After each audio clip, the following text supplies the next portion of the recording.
Hi guys, Ekat here. Today we're on the move with the one wheel. I'm going to teach you a combo that's going to be utilizing Cardistry Trainers.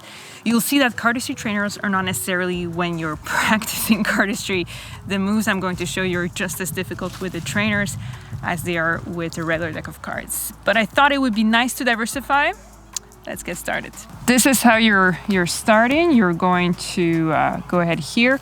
I have just plastic trainers, nothing too fancy. They're very slippery. Problem with trainers versus cards, actually what makes it harder is they don't bend, okay? In this case, I have 5 packets. I think 5 packets are kind of what you want if you're gonna use these for anything. So you're going to go first, have your ring here, thumb here, twist this with the middle, pick up another one of these tiles here, okay, and like this, and pivot.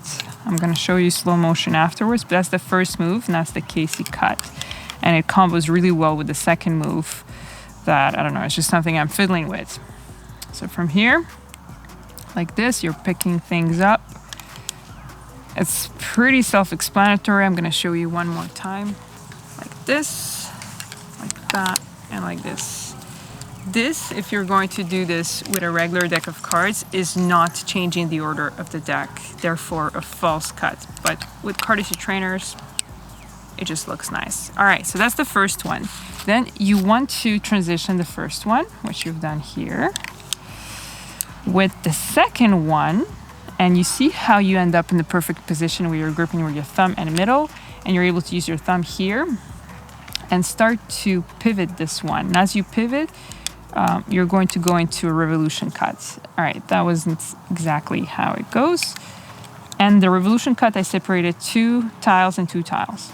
And then you end up like this. Once again, pivot, pivot. 1 second, let me do that again. Sometimes I don't get the pivot quite right with these tiles. I prefer 100% to use a regular deck of cards than this. But for those wondering, that's what it looks like. So once again from here, I'm going to pivot on my thumb, start that revolution cut, and close inside, okay? Fiddle with this. You could close different ways. I mean, I've just done a few variations as I was teaching this. Yeah, and I think it flows really nicely. You do that Casey cut.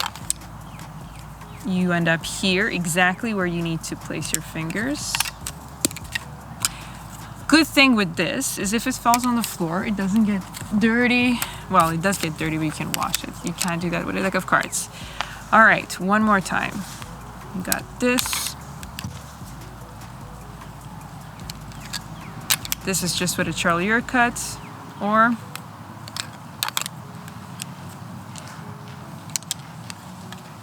a revolution cut. I think the revolution cut looks nicer overall. That's it. What do I think? Should you get these? I don't think you need these.